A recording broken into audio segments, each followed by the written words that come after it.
নমস্কার, জয় শ্রীকৃষ্ণ, রাধে রাধে। রসুন, কাঁচা লঙ্কা, টমেটো, পেঁয়াজ, আদা, জিরা, কাঁচা লঙ্কা এর মধ্যে বাটা আছে, ধনে পাতা, চিংড়ি মাছ। কী কী দেবো? হলুদ দিলাম, একটু শুকনো লঙ্কা দিলাম, নুন দিলাম, তেল হয়েছে, একটু কালি জিরা ফোড়ন দিলাম, তেল দেবো, সর্ষের তেল দিচ্ছি,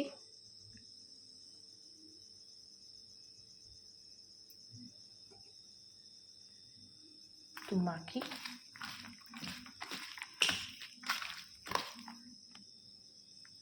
আমি এরকম করে আরও দুবার করেছি, তখন আমি ভিডিও করে নিই। খেতে যে কি ভালো লাগে কি বলবো আপনাদেরকে, আপনারাও করে খাবেন।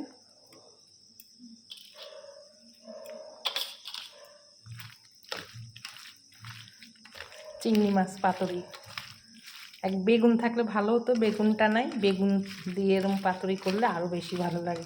অনেকে চিংড়ি মাছ ভুনা বলে, অনেকে পাতুরি বলে। আমি এই যে পেঁয়াজ রসুন দিয়ে পাতুরি করছি, কি যে ভালো লাগে। এরকম বড় বড় টমেটো দিয়ে আপনারাও করে খাবেন, সেই খেতে।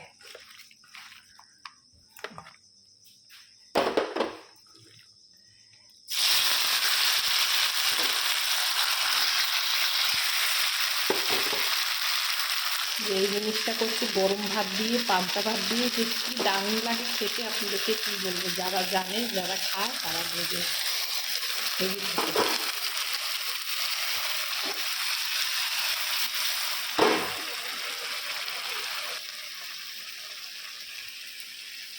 সরষের তেল দিয়ে দিই, হালকা তেলটা কম হচ্ছে তো, হতে থাকো, কখনো হয়ে যাবে। চিংড়ি মাছ তো সময় লাগে না বেশি।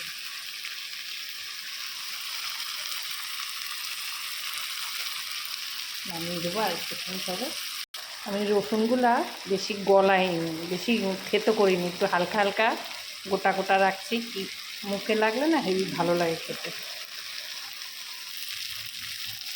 ভাতও বাড়ছি।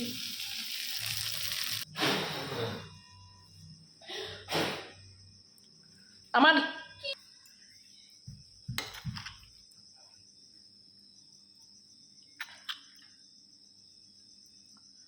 গরম গরম ভাত দিয়ে খেতে হেভি মজা। নামিয়ে দিছি।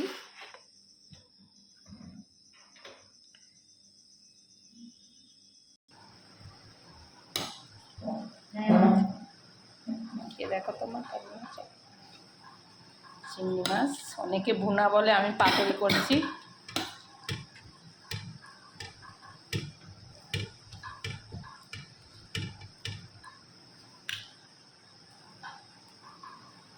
এই দেখো কেমন হয়েছে।